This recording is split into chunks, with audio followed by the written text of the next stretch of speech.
오늘 하나님 말씀은 로마서 13장 12절부터 14절에 있는 말씀을 함께 보도록 하겠습니다.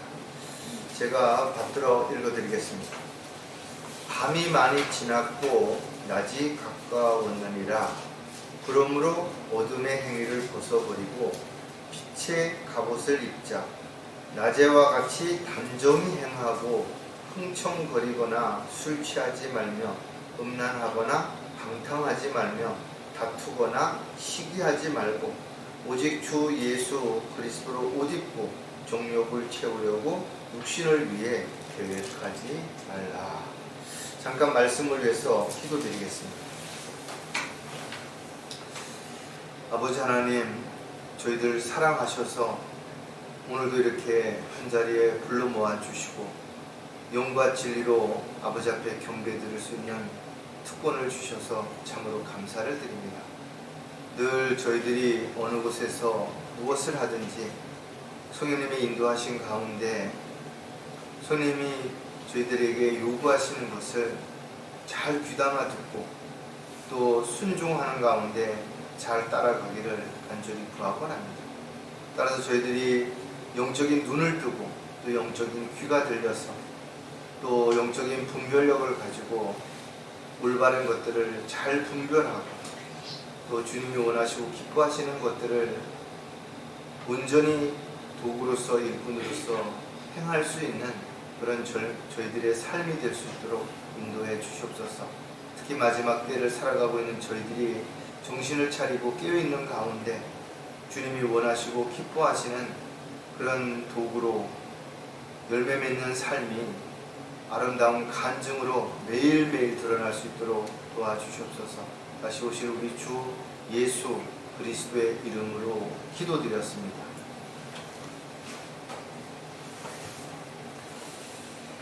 밤이 되면 잠을 자야죠. 그런데 잠을 잘 못 자는 사람들이 있습니다. 불면증 또는 여러 가지 수면 장애로 인해서 어려움을 겪는 사람들도 있죠. 요즘은 분명 밤인데도 잠을 자지 않고 무엇인가 열심히 빠져 있는 사람들도 있습니다. 또 그러다 보니까 다른 사람들이 다 일하는 낮에 또 잠을 자는 사람들도 있죠. 어떤 사람들은 잠을 자면서 이런저런 잠구대를 하기도 하고 또 목련병 환자처럼 돌아다니기도 합니다. 자신은 잘 모르는 거예요. 내시경을 하고 나서 좀 마취가 덜 풀린 상태에서 이것저것 하죠. 시간이 지난 다음에 생각이 잘 안 나요. 술 취한 사람들이 술 먹고 뭐라고 이야기하는데 술 깬 다음에 자기가 무슨 말을 했는지 어떻게 행했는지 잊어버리는 이런 일들이 일어나는 것이 누군가 마찬가지겠죠. 잠에 취해 있다면 무슨 일이 일어나는지 잘 알 수가 없습니다. 또 자신이 어떤 행동을 하는지 말하는지도 잘 기억을 못하는 것이.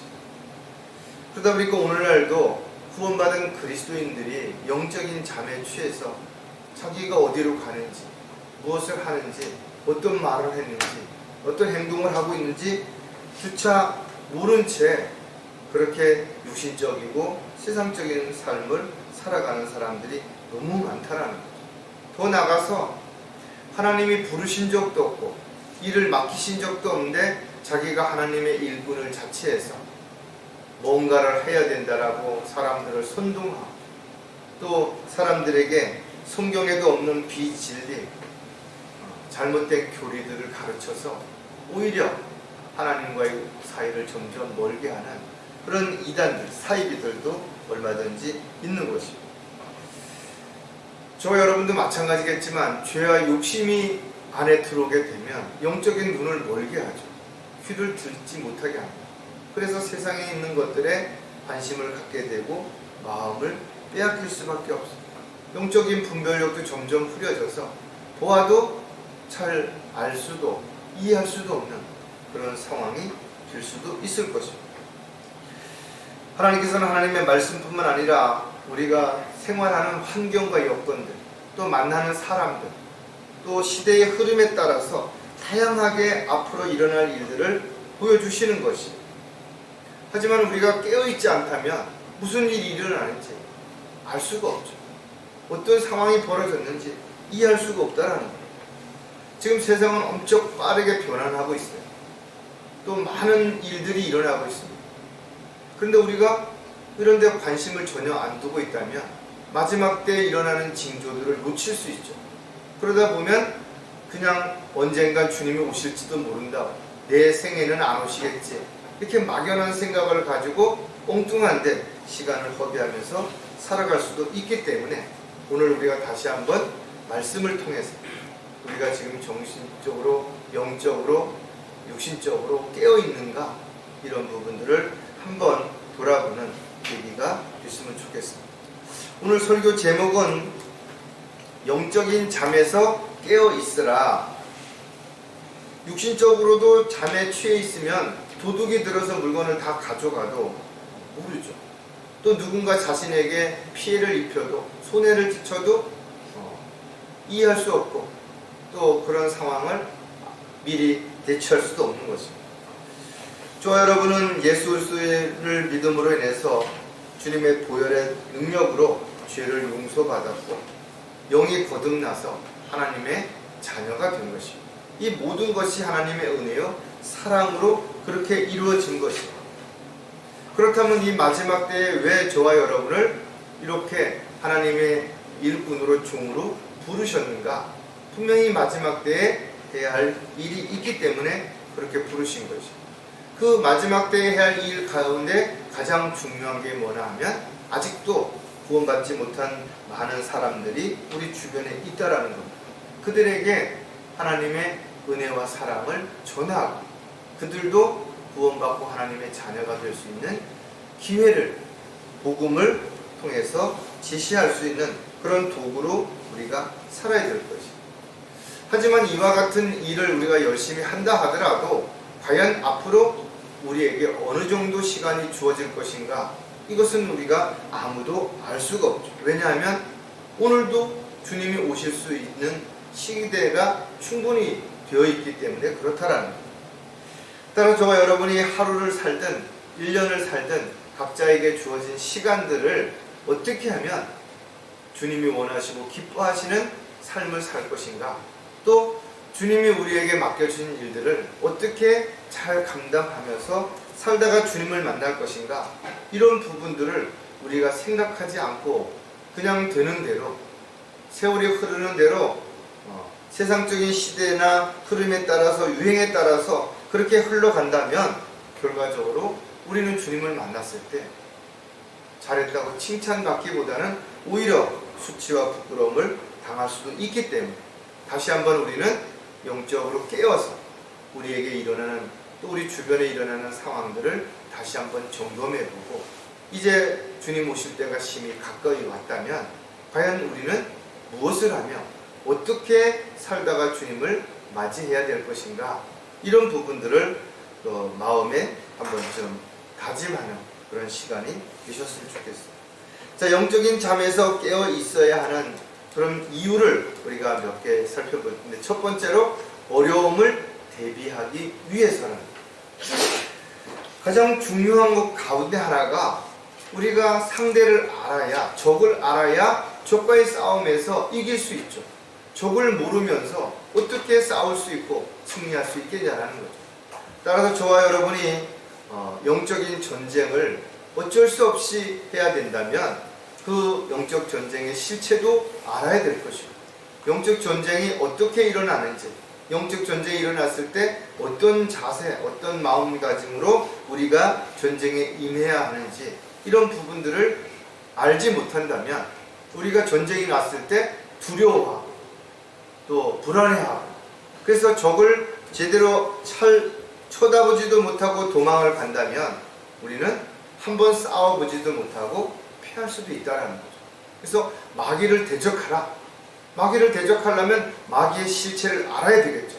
마귀의 실체를 볼 수 있는 영적인 눈이 있어야 되는 것이고, 마귀와의 싸움에서 승리할 수 있는 성령의 칼, 말씀의 능력이, 기도의 능력이 우리에게 있어야만 우리가 전쟁에서 승리할 수 있기 때문에 중요한 것은 우리가 깨어있지 않다면 마귀가 공격해 와도 그 시기도 방법도 모를 뿐만 아니라 대비할 수 있는 힘도 능력도 시간도 전혀 없다라는 거죠. 세상은 점점 달라지는 것이에요. 많은 사람들이 새로운 신흥 종교의 마음을 뺏기는 것입니다. 왜냐하면 그 사람들은 사람들의 귀를 즐겁게 해주고 사람들에게 육신적으로 세상적인 방법으로 뭔가를 할 수 있다라고 달콤한 말로 꼬드기기 때문에 그렇습니다. 또 세상에는 가짜들이 너무 많은 거예요. 마치 사실인 것처럼 루머가 판을 치고 있는데 그것을 구별해낼 수 없다는 거예요.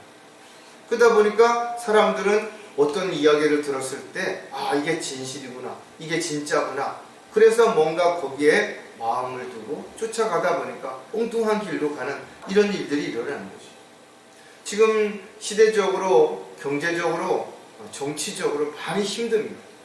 그런데도 사람들은 자신이 가진 것들이 풍요하다고 생각하게 되면 그렇게 어렵다는 생각을 하지 않고 막 물 쓰듯이 쓰는 거예요. 또 넘쳐나는 겁니다. 그러나 어느 순간인가 감당할 수 없는 상황이 누구에게나 오게 될 것이고 그때는 이미 대처하기가 늦는다라는 거죠.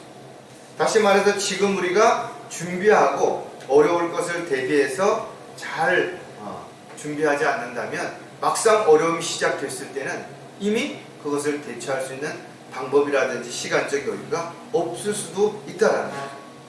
이제 곧 주님이 오실 것이고 우리는 이제 휴거돼서 올라갈 것이지만 그러나 이와 같은 사실이 분명한데도 불구하고 이것을 요즘 세상 사람들에게 이야기하면 광신자로 봐요.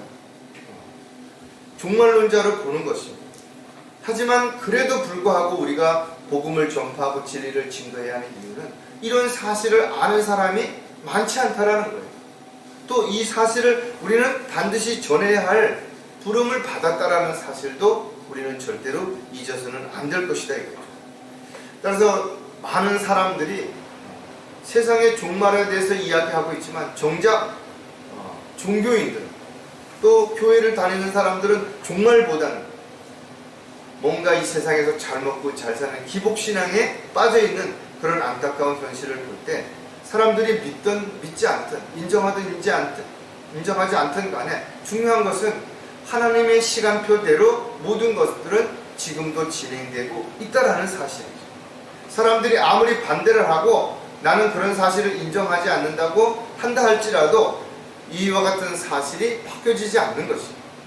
이것이 하나님이 말씀을 통해서 앞으로 일어날 일들을 미리 기록해 놓으시고 예언의 영을 통해서 구원받은 그리스도인들에게 이와 같은 사실을 정확하게 알게 하신 것입니다.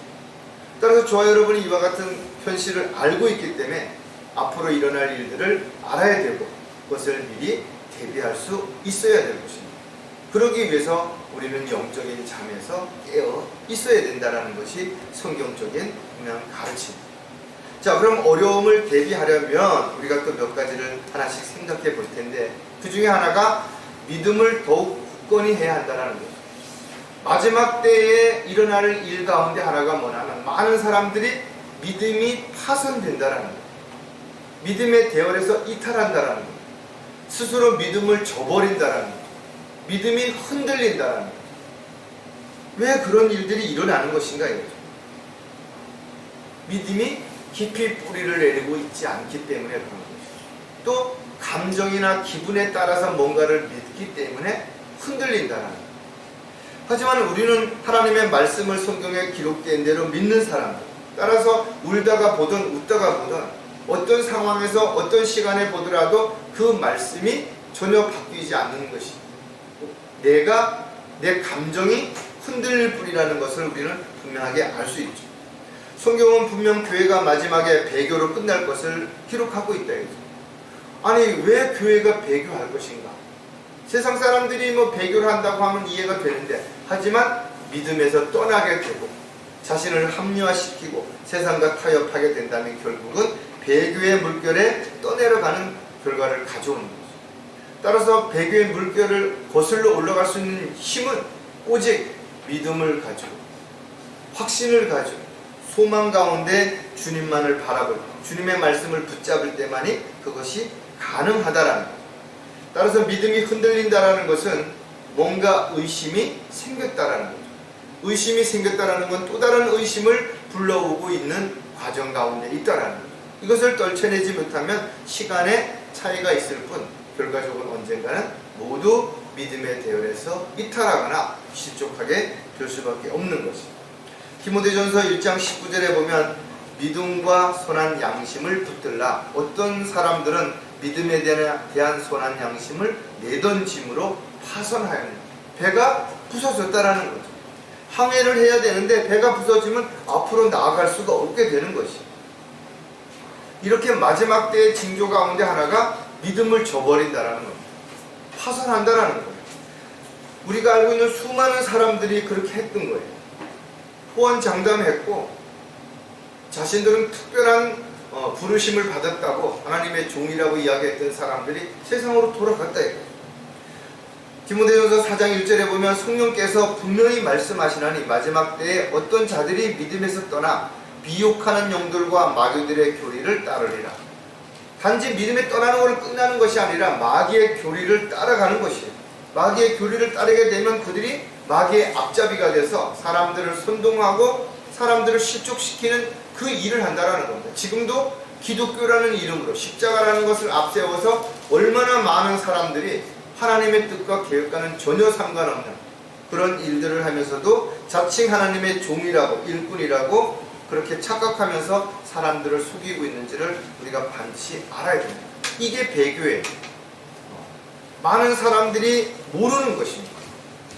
많은 사람들이 그것이 잘못됐다는 걸 알면 따라가겠어요? 모르고 따라가는 거예요. 또 그렇게 앞에서 속이는 사람은 마치 그것이 사실인 것처럼 이렇게 이야기하고 사람들을 속이기 때문에 수많은 사람들이 영적인 분별력이 없으면 보아도 보지 못하는 것입니다. 들어도 듣지 못하는 거예요. 알았다 하더라도 거기서 벗어날 수 있는 힘도 없고 방법도 알지 못하는 것이죠. 따라서 저와 여러분이 마지막 때가 가까울수록 더욱더 믿음을 굳건히 세우기 위해서는 하나님의 말씀을 붙잡아야 되는 것이죠. 또 영적인 분별력을 가지고 우리를 흔들려고 하는, 우리를 넘어뜨리려고 하는 자들을 정확하게 분별해서 거기에 휩쓸리지 않도록, 끌려가지 않도록 철저하게 어려움을 대비해야 되는 것입니다. 자, 어려움을 대비하려면 또 한 가지, 끝까지 미혹되지 말아야 한다는 것. 이 미혹이라고 하는 것은 마귀가 우리를 넘어뜨리기 위해서 쓰는 다양한 방법입니다. 이 방법이 가면 갈수록 점점 교묘해지고 더 아주 간교해지는 거예요. 그렇다 보니까 정신을 차리지 못하면, 깨어있지 못하면 언제 넘어질지 알 수가 없는 것이죠. 따라서 영적으로 무지한 사람들만이 이 게임에 넘어가는 게 아니고 미혹되는 게 아니라는 거죠. 우리가 한순간 정신을 차리고 깨어있지 않으면 한 곳에, 엉뚱한 곳에 마음을 빼앗기거나 엉뚱한 것을 바라보고 있다면 순간적으로 우리는 넘어갈 수 있게 되는 것입니다. 따라서 지금도 많은 사람들이 마귀의 미혹에 넘어갔으면서도 불구하고 자신은 미혹에는 절대로 넘어가지 않을 거라고 착각하고 있다 이거예요. 자신이 마귀의 종으로 벌써 마귀의 도구로 쓰임 받고 있으면서도 자신은 여전히 하나님의 일을 한다고 착각하는 사람들도 얼마든지 있다라는 겁니다. 그만큼 마귀의 미혹이 교묘한 거예요. 또 마귀의 미혹이 사람들 앞에 뭔가 새로운 거 같고 설득력 있는 거 같고 또 명분을 주는 것처럼 보여지기 때문에 사람들은 그것을 분별해내지 못한다라는 거예요. 아무도 너희를 미혹하지 못하도록 주의하라. 많은 사람이 내 이름으로 와서 내가 그리스도라고 말하며 많은 사람을 미혹하리라고. 다른 쪽에서 다른 식으로 아는 게 아니라 하나님의 이름으로, 예수님의 이름으로 사람들을 미혹한다라는 거예요. 그래서 사람들이 속는 것입니다. 그리고 자신이 그리스도라고, 자신이 하나님의 일꾼이라고, 종이라고 이렇게 하기 때문에 수많은 사람들이 속는 것입니다. 처음부터 쉽게 속지 않죠. 그러나 아주 작은 것 하나에 마음을 내어주기 시작하면 두 가지, 세 가지 어느 순간에는 송두리째 넘어가게 되는 것입니다. 자, 고린도전서 15장 33절 34절에도 보면 미혹되지 말라. 악한 사귐은 좋은 행실을 부패시키느니라. 의에 대하여 깨어있고 죄를 짓지 말라. 어떤 자들에게는 하나님의 지식이 없기에 내가 너희를 부끄럽게 하려고 이 말을 하노라. 자신이 하나님의 말씀을 잘 알지도 못하고 영적인 분별력도 없이 깨어있지도 않는 사람이 마치 뭔가 이단이나 거짓 교리에 빠져있는 사람들을 자신이 구해내겠다고, 문제를 해결하겠다고 나섰다가 자기도 넘어가는 이런 안타까운 일들이 많이 있다라는 거죠. 즉 악한 사귐은 좋은 행실을 부패시킨다 그랬어요. 뭔가 하나님의 뜻과 계획에서 벗어난 사람들과의 관계가 지속되다 보면 처음에는 그 사람들을 설득시키고 뭔가 잘못된 부분을 바로잡고 권면하고 책망해서 바르게 세우려고 하겠죠. 그러나 어느 순간인가 끌려가고 오히려 그들을 동조하게 되는 결과를 가져오게 되기 때문에 악한 사귐은 결국은 좋은 행실마저도 부패시키는 결과를 가져온다라는 거죠. 따라서 마귀의 미혹은 날이 갈수록 점점 더 철저하게 하나님의 이름을 앞세우고 또 하나님의 했던 것들을 모방하기 때문에 구원받지 못한 사람들 뿐만 아니라 구원받은 사람들조차도 영적으로 깨어있지 않다면 결국은 넘어질 수밖에 없다라는 거예요. 거짓 그리스도들과 거짓 선지자들이 일어나서 큰 표적들과 이적들을 보여주어 할 수만 있다면 택함 받은 많은 자들도 미혹할 것이기 때문이라. 오늘날 은사주의자들이 뭐를 주장해요? 특별한 뭔가 은사를 받았다고 이야기하고 병을 고친다고 뭔가 앞으로 일어난 일들을 안다라고 이렇게 이야기하면서 수많은 사람들을 미혹하는데 사람들은 교회를 다니면서도 틈틈이 그런 곳에 가서 뭔가 새로운 거를 배우는 것처럼 새로운 걸 느끼는 것처럼 착각하게 되죠. 수많은 사람들이 끌려가고 있다라는 거예요. 따라서 그리스도인들은 모든 것들을 말씀에 비추어 보고 정확하게 분별을 해야 되는 것이에요. 왜? 아주 작은 것이라도 그것을 인간적으로 그 다음에 또 어떤 세상적인 기준을 가지고 판단하고 평가하고 거기에 점수를 두게 된다면 순간 자기도 모르게 이미 자신의 옷고름 하나가 얻은 그런 발전기라든지 이런 데 보면 이렇게 사람들이 거기에 옷이 끼어가지고 점점 빨려 들어가는 것처럼 한번 미끄러지면 다시 돌이킬 수 없는 것처럼 이렇게 빨려 들어가는 이런 결과를 가져온다. 알았다 하더라도 이미 기울어진 상황에서는 돌이킬 수가 없는 이런 상황에 빠질 수 있기 때문에 우리가 이런 것들을 대비하기 위해서는 철저하게 정신을 차리고 반드시 깨어 있어야 마귀의 미혹에 대치할 수 있고 또 그런 상황을 알았을 때 즉시 빠져나올 수 있게 될 수 있다는 거예요. 자, 어려움을 대비하려면 감사함으로 깨어 기도해야 된다는 거예요. 믿음을 굳건히 하고 또 끝까지 미혹되지 않기 위해서 우리가 욕심을 버리고 또 주님의 은혜와 사랑에 늘 감사하며 살아간다 하더라도 정신을 차리고 깨어있지 않는다면 어느 순간인가 또 우리에게도 힘들고 어려운 상황에서 넘어질 수 있다는 거예요. 누구든지 영적인 잠에 취하게 되면 정신을 차릴 수가 없는 것이죠. 무슨 일이 일어나는지도 모를 뿐만 아니라 무슨 일이 일어나든 나만 편안하고 나만 문제가 없으면 된다라고 이렇게 생각을 할 수 있다라는 거예요. 마귀는 우리의 작은 문제, 작은 어려움도 절대로 관가하지 않죠. 그 틈새를 비집고 들어와서 우리를 넘어뜨리고 하나님과의 관계를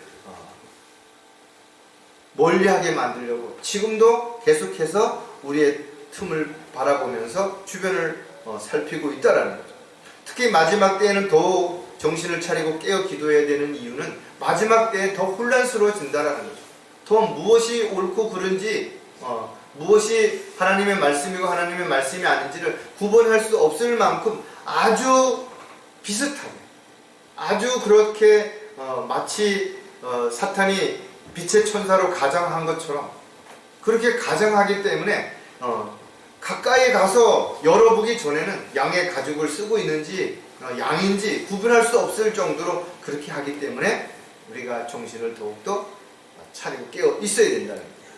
골로새서 4장 2절에도 보면 꾸준히 기도하고 감사함으로 기도에 깨어 있으라는 거예요. 우리가 뭐 크고 작은 많은 기도해야 될 제목들이 있죠. 그런 것을 지속적으로 기도할 뿐만 아니라 특히 마지막 때에 우리가 정신을 차리고 깨어서 기도하지 않는다면 그 틈새를 비집고 들어와서 우리를 혼란스럽게 하고 우리를 바쁘게 만들고 우리를 무기력하게 만들고 누군가를 미워하고 시기하게 만들어서 쓸데없는 일에 마음을 빼앗기게 그렇게 만든다는 거죠.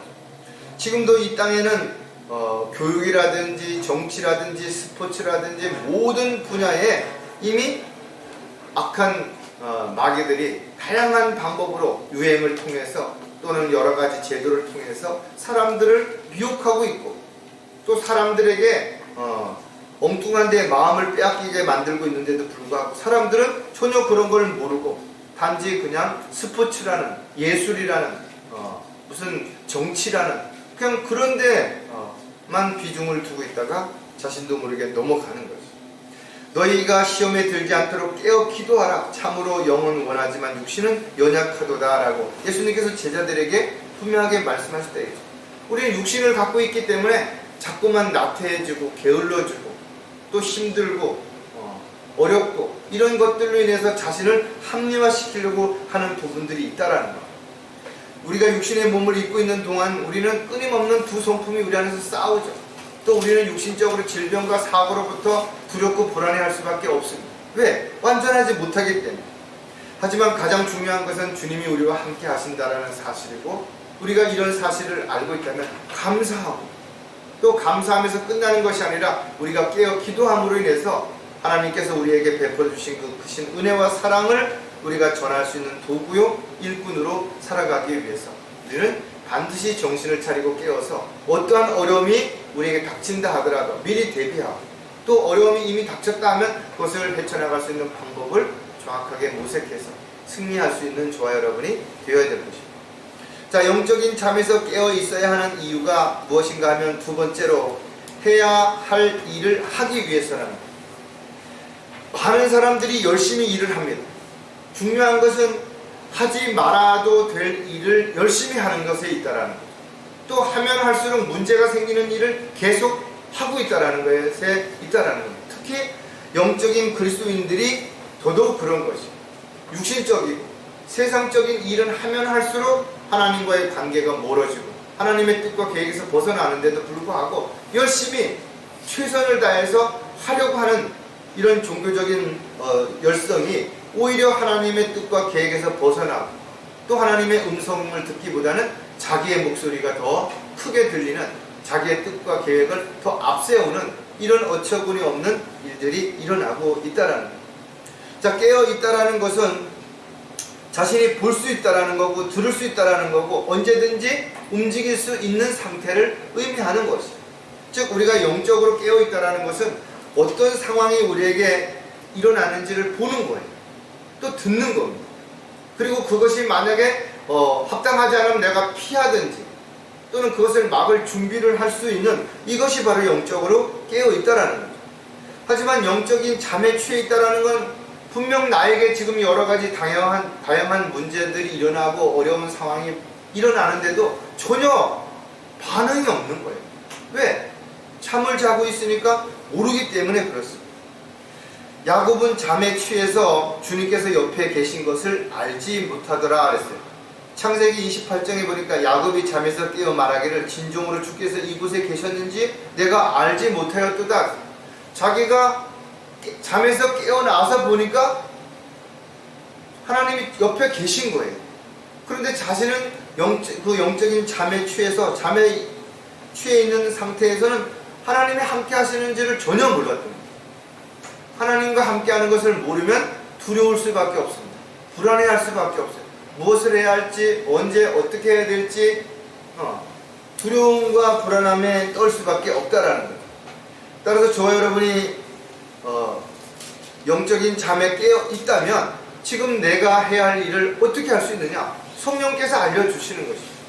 성령께서 나를 부르신 이유와 목적이 분명하시기 때문에 내가 무슨 일을 해야 되는지 어떻게 살아야 되는지를 알려주시는 것이고 알려주시는 것을 내가 하고 있다면 그 간증이 바로 내가 지금 깨어 있다는 것을 입증하는 결과를 가져오는 것입니다.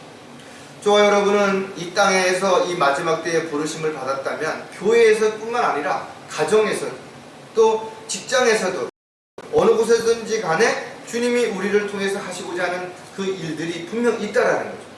그 일들을 지금 내가 하기 위해서 깨어 있어야 되는데 그렇지 못하면 뭔 일을 해야 되는지도 모를 뿐만 아니라 하려고 하면 불안하고 두렵고 그래서 이런저런 핑계와 변명을 앞세우고 있다면 이것은 내가 깨어있는 것이라고 말할 수가 없게 되는 것이죠. 따라서 이제 시간이 얼마 남지 않았다면 우리 각자에게 맡겨준 일들도 할 수 있는 시간도 분명 많지 않다는 거죠. 그래서 저와 여러분이 더 이상 영적인 잠에 취해서 그냥 오늘도 내일도 아무런 문제도 어려움도 없을 것이다 그렇게 생각하고 또 다음에 또 시간이 주어지겠지, 기회가 주어지겠지 이렇게 생각하지 말고 지금 내가 해야 할 일이 무엇인지를 다시 한번 성령 앞에서 듣고 그것을 실행에 옮기는 그런 삶을 살아가야 될 것입니다. 자, 해야 할 일을 하려면 우리가 또 몇 가지를 생각해 보면 마음을 빼앗기지 말아야 한다는 거예요. 내 마음이 딴 곳에 있는데 지금 이 일을 열심히 하는 것처럼 보여질 수는 있을 수 있어요. 남들 앞에서는 분명 가식적으로 형식적으로는 뭔가 하는 게 보여질 수 있어요. 그러나 그 결과는 좋은 결과를 기대하기는 어렵다는 거예요. 시너지 효과를 얻을 수는 없는 것이. 저와 여러분을 마음을 뺏는 것은 이 세상에 있는 것들 뿐만 아니죠. 우리 마음에 있는 욕심뿐만 아니라 뭔가를 추구하는 돈이나 명예나 권력을 갖고자 하는 그런 야망 이런 것들도 다 하나의 우리의 마음을 빼앗는 것이죠. 또 내가 하고 싶은 거, 내가 가고 싶은 거 이런 것들도 결국은 내 마음을 빼앗는 것들 가운데 하나라는 것입니다. 하지만 우리가 주님의 일을 하기 위해서 또 주님이 원하시는 삶을 살기 위해서는 내가 원하는, 내가 하고 싶은, 또 내가 갖고 싶은 이런 것들을 버리지 않는 한 우리가 주님이 원하시는 도구로 일꾼으로 쓰임받을 수 없다라는 거예요. 또 오랫동안 이미 잠을 자다가 깨어난 사람은 처음엔 힘이 없죠. 또 비몽사몽간에 뭔가 어떻게 해야 될 힘이 안 생기고 일어나서 정신을 차리고 움직이고 밥을 먹고 그래야 힘이 생기는 것처럼 마찬가지로 영적인 부분에서 우리가 마음을 어딘가 빼앗겼다가 다시 정신을 차리고 돌아왔다 해서 하루아침에 힘이 생기고 뭔가 분별했다고 해서 뭔가 새로운 것을 시작하느냐? 그렇지 못한 거예요. 내가 잘못된 것에서 마음을 빼앗겼다가 돌이켰다면 먼저 힘을 기르고 다시 마음을 재정비해서 또 시기와 때를 잘 준비해가지고 시작하는 것이 중요하다는 거예요. 누가복음 21장 34절에 보면 너희는 스스로 주의하라. 그리하여 어느 때라도 너희 마음이 방탕과 술취함과 이생의 염려로 무겁게 되어 그날이 갑자기 너에게 임하지 않게 하라. 자다가 깨어갖고 정신도 못 차리고 있는 상황에서 뭔가 일이 벌어졌다면 어떻게 대처할 수가 없기 때문에 그렇다는 거예요. 가장 지혜로웠던 솔로몬은 열심을 다해 마음을 지키라고 우리에게 권면하죠. 그래서 그리스도인들은 낮에와 같이 단정히 행하고 흥청거리거나 술 취하지 말며 음란하거나 방탕하지 말며 다투거나 시기하지 말고 오직 주 예수 그리스도를 옷 입고 정욕을 채우기 위하여 육신을 위해 계획하지 말아요. 자신의 남은 때를 어떻게 살아야 되느냐 이거죠. 두려움 가운데 지내라는 거. 나그네처럼 순례자처럼 이 세상의 미련이나 세상에 뭔가 마음을 두고 살기보다는 본향을 향해서 우리가 달려가는 그런 삶이 반드시 되어야 될 것이죠. 그들 마음의 완고함 때문에 그들 안에 있는 무지를 통하여 하나님의 생명에서 멀리 떨어졌고 그들의 명철은 어두워졌으며 감각을 상실하여 자신을 방탕에 내어주어 욕심으로 모든 불결한 것을 행하느니라. 누가 그러냐 이거죠. 바로 영적으로 잠에 취해서 깨어나지 못한 사람들이 육신적인 이런 결과를 끊임없이 드러낼 수밖에 없다라는 거죠. 따라서 저와 여러분이 세상도 세상에 있는 것들도 사랑하지 말아야 되는 것은 바로 우리가 마음을 빼앗기는 순간 우리가 마땅히 해야 할 일을 하지 못하기 때문에 그렇다는 거예요. 자, 해야 할 일을 또 하기 위해서도 우리가 뭐를 해야 되느냐? 주님의 뜻과 계획을 따라야 한다는 거예요. 어떻게 보면 간단하죠. 주님의 뜻과 계획을 우리가 알아야 되고 그것을 믿어야 되고 그것을 따라야 되는 것이에요. 그러나 쉽게 그렇게 하지 못한다 이거예요. 왜? 아직까지 내 안에 육신의 욕망이 꿈틀대고 있고 영적인 것들이 아니라 육신적인 찌꺼기들이 남아있기 때문에 그런 거지. 그래서 뭔가 열정을 내되 뭔가 계획을 세우고 열심히 어딘가를 향해 가는데 성경에서 기록되어 있는 것처럼 하나님이 인도하시는 길이 아니라는 거죠. 또 그것이 하나님이 원하시는 일의 열정이 아니라 단지 자신을 인정받기 위해서 사람들 앞에서 대접받기 위해서 하는 종교적인 열성으로 끝난다면 이것이 과연 무슨 의미가 있겠냐라는 거죠. 따라서 저와 여러분이 많은 일을 하는 것보다 열심히 하는 것보다 더 중요한 것은 주님께서 나에게 이 일을 원하시는 것인가, 나에게 이 일을 맡기신 것인가, 또 지금 그것이 시기적으로 맞는 것인가가 훨씬 더 중요하다라는 거예요. 시편 127편 1절에 보면 주께서 집을 짓지 아니하시면 집을 짓는 자들의 수고가 헛되며 주께서 성읍을 지키지 아니하시면 파수꾼이 깨어있음이 허사로다. 파수꾼이 아무리 보초를 잘 쓴다 하더라도 주님께서 도와주시지 않는다면 그 허수가 그 틈새로 들어온다 이거죠. 아무리 집을 열심히 잘 지어도 그 집을 짓는 수고가 헛수고다 이죠. 하루아침에 무너질 수도 있고 불이 날 수도 있고 부도가 나서 넘어갈 수도 있기 때문에 그렇다라는 거예요. 이 말은 우리가 아무리 열심히 뭔가를 하고 살아도 주님의 뜻과 계획에서 벗어나서 하는 일들이라면 결국은 헛수고라는 거예요. 아무런 유익이 없다라는 거예요. 세상에서는 그 결과로 인해서 잘 먹고 잘 살고 대접을 받을 수 있을지 모르지만 하나님과의 관계에서는 아무 의미가 없는 거예요. 성경은 그래서 우리가 하나님의 뜻과 계획대로 살고자 한다면 사람을 기쁘게 하려고 하는 그런 자들처럼 눈가림으로 하지 말고 그리스도의 종으로서 마음으로부터 자원해서 기쁨으로 하나님이 원하시는 삶을 살아야 된다는 거예요. 그래서 악을 행하다가도 고난을 당하느니 선을 행하다 당하는 것이 하나님의 뜻이라고 베드로가 우리에게 가르쳐 준 것이죠. 그리스도인들은 육신 안에서 자기의 남은 때를 더 이상 사람의 정욕을 따라 살지 말고 하나님의 뜻을 따라 살아야 되는 것이죠. 왜? 우리는 주님의 뜻과 계획 가운데 부르심을 받은 주님의 종이고 일꾼이기 때문에 그렇다는 거예요. 자, 해야 할 일들을 하려면 우리가 하나 더 보는데 부르심 안에서 함께 해야 한다는 거죠. 마귀는 교만하고 어리석은 사람들을 자기 편으로 끌어들여서 그들을 도구로 삼아서 자기 일을 하게 만드는 것이. 우리는 삼손이라고 하는 사람을 기억하고 있다. 삼손은 힘이 있었죠. 그러나 이방 여자의 유혹에 빠져서 머리털이 잘린 이후에 그는 의욕만 가지고 나섰지만 아무것도 할 수 없었다. 마찬가지로 저와 여러분도 이 의욕만 가지고 열정만 가지고 뭔가 했을 때는 아무것도 할 수 없어요. 주님의 뜻과 계획 가운데서 주님이 주시는 능력을 하지 않는 한 우리는 결코 육신적인 일들 외에 아무것도 할 수 있는 게 없다라는 거죠. 그녀가 말하기를 삼손이여 필리스타인들이 당신에게 닥쳤도다 하니 그가 잠에서 깨어나 말하기를 내가 이전처럼 나가서 몸을 흔들어 버리리라 하더라. 그는 주께서 자기에서 떠나신 줄을 알지 못하더라. 그가 나가서 큰 소리 쳤지만 아무것도 못했다.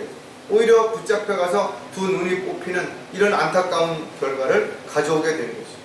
저와 여러분이 하나님과의 교제에서 멀어지게 된다면 하나님이 이미 내게서 떠나게 된다면 내가 왕년에 어떻게 했고 흉내를 낼 수 있죠. 또 열심을 내가지고 사람들 앞에는 마치 옛날처럼 내가 신실한 그리스도인처럼 보여질 수도 있을 것이. 그러나 그 모든 것들이 결국은 가식적인 행동에서 보여지길 뿐 아무런 열매도 맺을 수 없기 때문에 그렇다라는 겁니다. 따라서 저와 여러분이 어떤 일로 부르심을 받았는지 그 부르심을 받은 대로 우리가 주님의 뜻과 계획 가운데서 쓰임받지 못한다면 하나님의 뜻과는 아무런 무관한 그런 삶을 살아갈 수밖에 없게 되는 것이죠. 고린도전서 7장 24절에도 보면 형제들아 각자 부르심을 받은 그 부르심 안에서 하나님과 함께 거하라. 그 부르심에서 벗어나 다른 사람을 흉내내고 다른 사람들보다 더 잘하겠다고 열성을 낸다 하든 그것은 하나님과는 무관한 결과를 가져오기 때문에 그런 것이죠. 그렇다면 저와 여러분을 하나님께서 부르신 목적은 무엇이고 어떻게 쓰시려고 하는지를 우리가 모른 채 어떤 열정을 가지고 어떤 일을 할 수 있겠냐라는 것이죠. 따라서 세상이 주는 달콤한 유혹에 빠지지 않으려면, 또 영적인 잠에서 빨리 속히 깨어서 정신을 차리려면 우리는 늘 주님과의 관계에서 주님의 부르심을 절대로 잊어서도 안 되고, 주님의 부르심을 벗어나서서 뭔가를 하려고 해서도 안 된다는 거예요. 아무리 의욕도 열정도 중요하지만 삼손처럼 자신이 하나님과의 관계에서 이미 주님이 떠난 상태에서 무엇을 하려고 하는 것은 오히려 스스로를 한순간에 무너뜨리는 결과를 가져오는 거예요. 그러나 그가 그와 같은 사실을 알았을 때 눈이 보이지 않았지만 성전을 허물어뜨려서 많은 사람들을 오히려 죽게 만들 수 있는 그런 결과를 가져왔던 걸 볼 수가 있죠. 중요한 것은 정신을 차리고 깨어 있어서 내가 해야 할 일이 무엇인지를 분명하게 알고 나서 그 일을 감당할 수 있는 지혜와 능력과 힘을 기르고 주님의 인도하신 가운데 때를 따라서 그렇게 할 때 우리가 하나님이 원하시고 기뻐하시는 결과를 가져올 수 있다라는 거예요. 의욕만 앞서갖고 먼저 옛날에도 내가 뭘 했는데, 마치 헬스장에 다니는 사람이 내가 1년 전에 내가 어떤 100kg를 거뜬히 들었는데 하고 1년 후에 가자마자 100kg를 들려고 했다가는 큰 부상을 입을 수도 있죠. 우리는 다시 정신을 차리고 하나씩 준비해서 거기에 걸맞는 만큼의 보폭을 넓혔을 때 우리가 잘할 수 있게 되는 것이죠. 자, 마지막으로 영적인 잠에서 깨어 있어야 하는 이유가 뭔가 하면 수치를 당하지 않기 위해서입니다.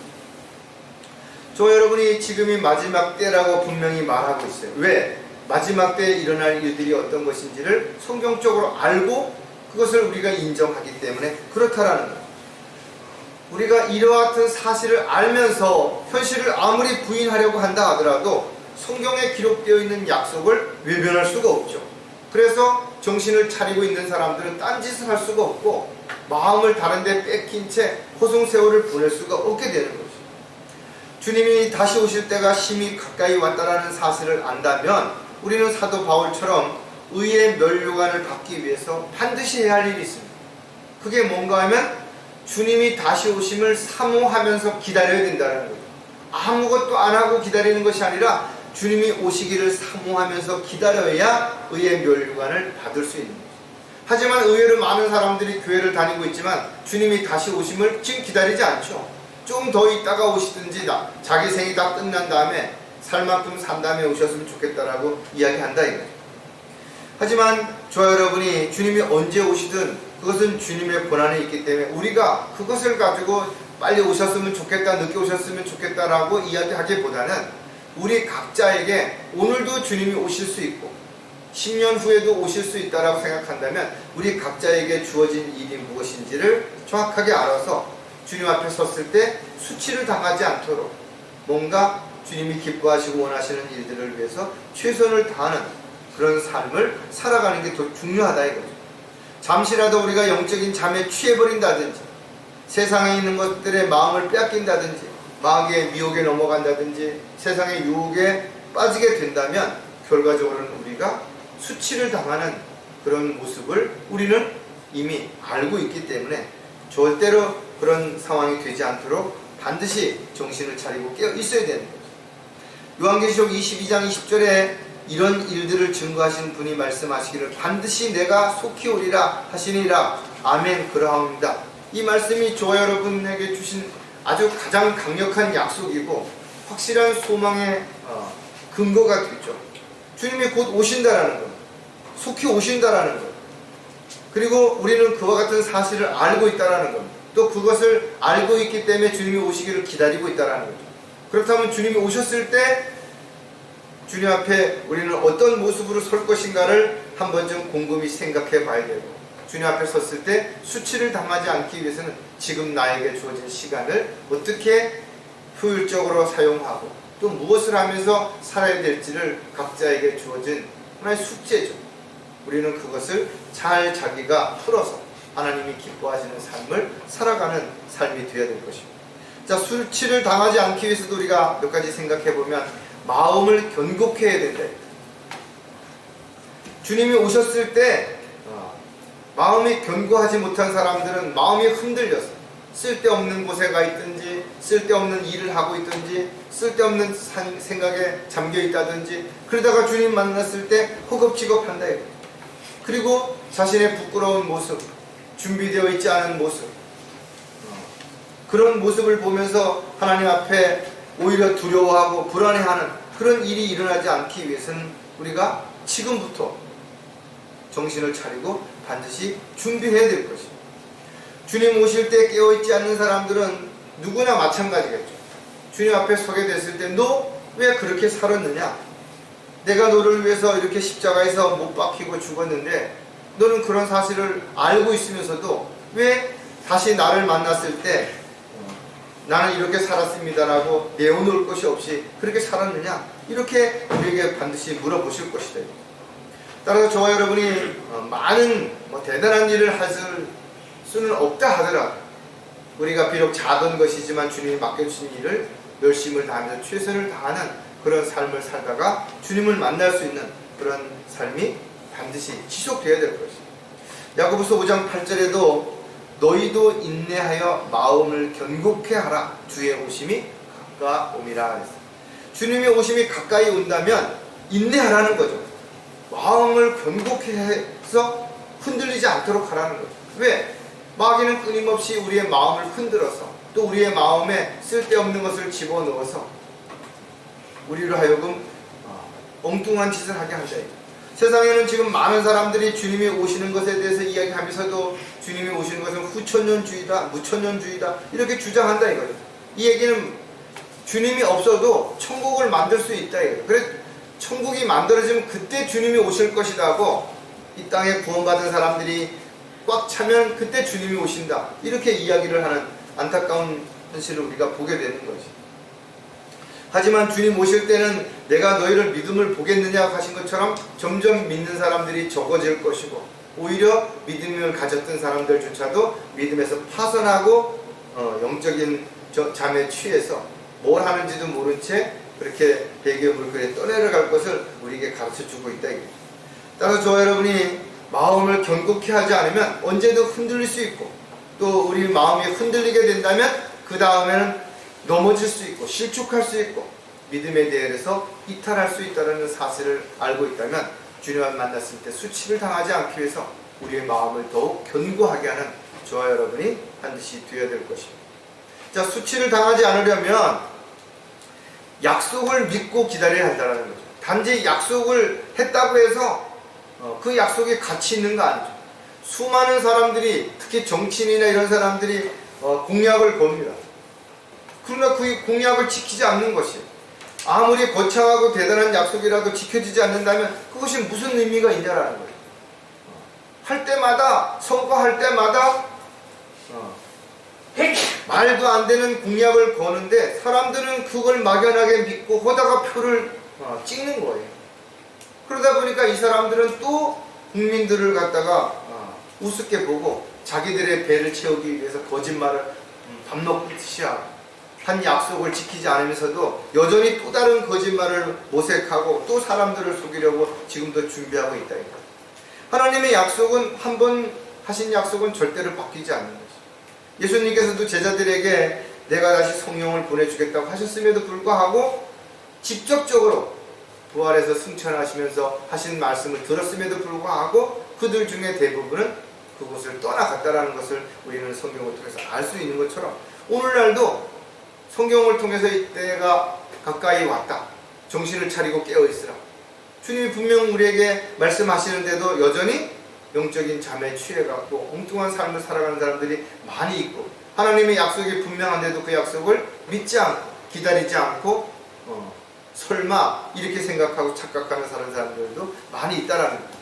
자, 베드로후서 3장 8절과 9절에도 보면 사랑하는 자들아 주께는 하루가 천년 같고 천년이 하루 같은 이 한 가지를 잊지 말라.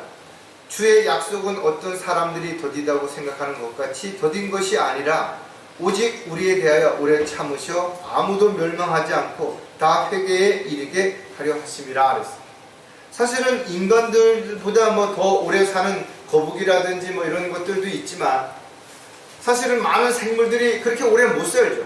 우리 주변에 있는 생물들이 보면 뭐 몇 년 만에 태어나서 죽는 생물들도 많이 있고, 하루살이 같은 경우는 하루 만에 죽을 수도 있잖아요. 그런데 우리가 하나님 보시기에 우리의 인생이 그렇다라는 거죠. 잠깐 보이다 사라지는 안개와 같다라는 거예요. 그 짧은 생애에서 뭘 다른 사람들보다 대단하고 뭘 특별하고 뭘 대접받고 인정을 받고 뭘 업적을 남기고 그렇게 아웅다웅하면서 가까운 사람에게 상처를 주고 또 다른 사람들 실족시키고 피해를 주고 그렇게 사는 것인가 이거죠. 주님의 약속은 반드시 문자 그대로 이루어진다라는 거죠. 어떤 것도 이루어지지 않을 것은 아무것도 없다라는 거죠. 하지만 영적인 잠에 취하게 되면 하나님의 약속이 있는지조차도 모르고 그 약속을 안다 하더라도 그 약속을 믿고 기다리지도 않는 결과를 가져오게 될 것이고, 그 결과 주님 앞에 서게 되는 날, 아차, 이럴 줄 알았더라면 내가 이렇게 할 걸, 하지 말 걸, 이렇게 후회하는 그런 일들이 일어날 수 있다라는 거죠.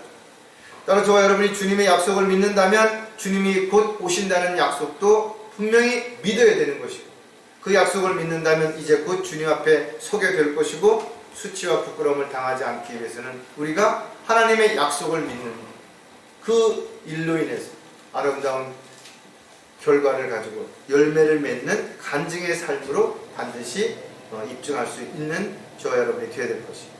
자, 수치를 당하지 않으려면 주님 맞이할 준비를 해야 한다는 겁니다. 가장 중요하다라는 겁니다. 오신다 그랬는데 왜 안 오시지? 언제 오시려나? 안 오실지도 모르겠는데 이렇게 의심을 갖게 되는 사람들이 많이 있죠. 처음에는 많은 사람들이 믿고 기다립니다. 그러나 시간이 지나면서 또 여러 가지 문제가 생기고 어려움이 생기면 하나둘씩 그 약속을 잊고 저버리고 떠나가게 되는 것입니다. 주님을 맞으려고 하는 사람은 반드시 깨어 있어야 되는 것입니다. 예수님께서 신랑을 맞으러 나간 열처녀의 비유를 통해서도 우리에게 가르쳐 줬다 이거죠. 교리적으로 봤을 때는 환난 성도들에게 주어지는 말씀이지만 영적인 입장에서 보면 우리 역시 마찬가지죠. 주님이 오신다는 신랑을 맞이할 준비가 되어 있지 않고 엉뚱한 곳에 가서 엉뚱한 일을 하고 엉뚱한 곳을 바라보고 있는 신부가 돼서는 안 된다라는 거죠. 따라서 신랑을 간절히 기다리고 있다면 언제든 신랑이 오실 거를 기도하고 또 기다리는 그런 모습이 반드시 되어야 될 것이죠. 성경은 그러므로 깨어있으라, 그 집주인이 언제 울는지 저녁일는지 밤중일는지 닭이 울 때인지 너희가 모르기 때문이라. 언제 오실지 모르는 것이죠. 그래서 저와 여러분이 주님이 다시 오시는 그 시간에 깨어서 주님 맞이하려면 정신을 차리고 반드시 깨어 있어야 될 것이죠. 마태복음 24장 42절에 그러므로 깨어 있으라, 어떤 시간에 너희 주께서 오실는지 너희가 알지 못하기 때문이라 했어요. 언제 오실지 모르는 거예요. 왜? 그 기한을 오직 하나님에게만 두셨기 때문에 그렇다는 거예요. 그래서 요한계시록에서는 보라, 도둑같이 오리니 깨어있어 자기 옷을 지켜서 벗은 채로 다니지 아니하고 사람들에게 자기 수치를 보이지 않게 하는 자는 복이 있도다 그랬어요. 정신을 차리고 깨어있는 사람들은 헐벗고 돌아다니지 않겠죠. 벌거벗고. 따라서 주님을 믿고 기다리는 사람들은 반드시 주님이 오셨을 때 주님 앞에 어떤 모습으로 발견되어질 것인가를 먼저 생각해야 되는 거죠. 저 여러분은 시대에 따른 하나님의 경륜을 알고 있다 이거죠. 성경을 통해서 앞으로 일어날 일들을 다 알고 있는 거죠. 아무리 겉으로는 평화롭고 아무런 문제가 없는 것처럼 보일 수 있을지 모르지만 세상은 점점 과학이 발달되고 사람들은 120세까지 산다고 이야기할 수 있을지 모르지만 분명히 성경에 기록되어 있는 말씀들을 통해서 주님이 곧 오실 때가 가까이 왔다라는 거죠. 그리고 주님이 오신다면 이 세상에 살고 있는 모든 것들은 성경에 기록된 대로 놀라운 변화가 반드시 일어나게 될 것입니다. 더 이상 구원받을 수 있는 기회가 지금처럼 예수를 믿음으로 구원받는 그런 일은 일어나지 않게 된다는 것도 알고 있다면 저와 여러분이 지금 깨어 있어서 지금 해야 할 일이 무엇인지를 알고 영적으로 대비해야 될 뿐만 아니라 주님 앞에 서는 날 수치를 당하지 않도록 각자 해야 할 일을 잘 감당하다가 주님 만날 수 있게 되기를 주님의 이름으로 부탁을 드리겠습니다. 기도하겠습니다. 아버지 하나님, 오늘도 말씀을 통해서 저희들이 다시 한번 자신을 돌아보게 해주심을 감사를 드립니다. 혹여라도 저희들이 영적인 잠에 취해서 세상에 있는 것들을 바라보거나 또 마음을 빼앗겨서 정작 주님이 원하시고 기뻐하시는 종으로 일꾼으로서의 삶을 외면하거나 모른 채 살아가고 있다면 이제 다시 한번 정신을 차리고 깨어서 저희들이 힘을 기르고 또 지혜와 능력 가운데서 주님 맡겨주신 일들을 잘 감당하다가 주님 앞에 서는 날 수치를 당하지 않고 잘했다고 칭찬 들을 수 있도록 주님 함께 주시옵소서. 다시 오실 우리 주 예수 그리스도의 이름으로 기도드렸습니다.